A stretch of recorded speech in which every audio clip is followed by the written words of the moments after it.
I love the part in the film where your character Grace is doing like her steam, doing for her voice before she's singing. Now, I was just curious for you, before you're filming something or before you have to sing, do you have any daily rituals before you get into character or like, perform like that?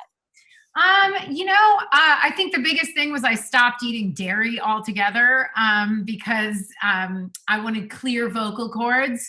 I definitely drank a lot of hot liquids, and me as myself, I like to tell stories. I use my voice. I talk loud. I like scream and all that kind of stuff. But I was very conscious of not doing that. Although I have to say that it gave my voice a little raspiness, so it wasn't bad.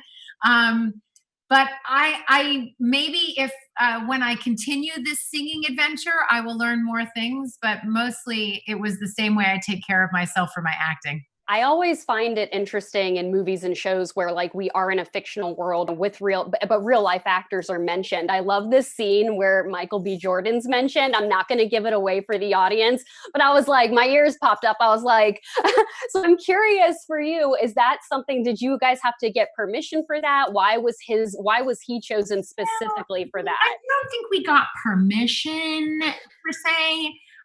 There were a couple of choices of actors that it could have been, and my hand went up on the Michael B. Jordan. He's hot as hell, and I thought it would be lovely. It's kind of great. I don't think we got permission. I loved it. Awesome. Well, last question for you. I love how a major theme in the movie is the fact that there are so little female producers, working in the music industry. And then also just so few female directors, in Hollywood making movies and shows as well. I love that both you and Dakota have made it a point to, work with female directors and producers. And did you kind of play into that with what you've done in your real life career and putting that into this role, and that it's important that we, empower women and that they are also like in these roles, that we want to work with them? Yeah, it's always important to me. And the interesting thing is, I don't know that women need to be empowered. We are very powerful, but we need a system that makes space for us to be who we are, be as smart as we are, and to do all of the things that we are capable of doing. So I was very grateful to work with a woman, and as many women. We had department heads that were women. Our sound department was run by women, and I think it's something that Dakota and I both have in common about how we want to operate that way. It seems like there were similarities for both you and Dakota Johnson in these roles, and the fact that both of you, grew up in Hollywood and grew up with famous parents. And I'm curious for you if you put any small touches into the character of Grace Davis that may have paid homage to your mom that maybe the audiences did pick up on, or maybe we won't pick up on. No, not at all. And it's funny, I don't think the legacy that Dakota or I come from had anything to do with the roles that we were playing. I think there was a lot of parallel with her character, Maggie and Grace, and the fact that they were two female leads that support each other, actually, and that weren't at odds, and that are both pursuing a dream. Yeah, trying to step outside of what the world wants from them or expects from them, to go after what they want for themselves. And I wanted to talk with you specifically about the singing in the film, because your character David is like an aspiring singer, but he's kind of afraid to take it to the next level. And I'm curious for you, when you were in the scenes in the recording studio, were you actually live singing on set? What did the rehearsal time look like for you in regards to singing, and how did that all work out?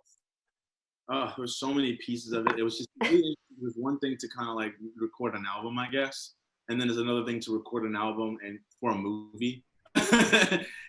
So we learned the songs because Tracee and I got a list of songs that they maybe wanted to use in the movie, and we recorded all of them individually, and then they kind of chose who got what. And so we were familiar with most things, and so there was always a version of the song that we would kind of play on set. But then with certain parts, you can't do an ad lib. So I couldn't sing Sam Cooke in the studio. I would have to sing Sam Cooke live on set that day. But then if track A came on, then we would lip sync for timing purposes. So obviously, I mean, I sung it all, but some of it's done in the studio and some of it's live. Got it. Yeah. Well, I love the part in the movie where Tracy's character Grace is doing like the steam and getting ready like for it to perform later. So I'm just wondering for you as an actor, maybe you don't do that same type of ritual, but are there little daily rituals that you do before you have to sing or before you start filming for the day that kind of get you in the mood for your character? Oh, 100%. It'd be a lot of vocal warm-ups. You know, my vocal coach was really adamant about that.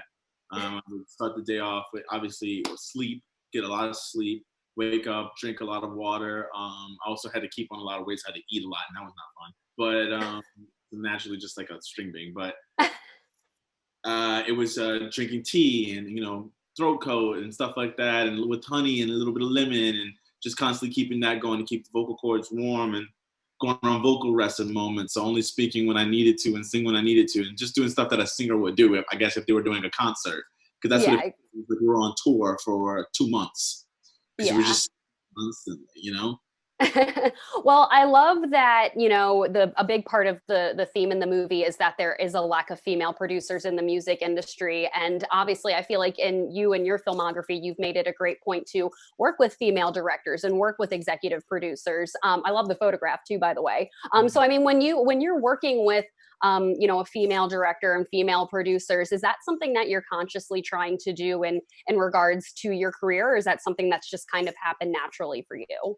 My first job was with a female director that I got to actually like talk in, and her name was Nigella McQueen, and I ended up doing her first feature, Jen, as well.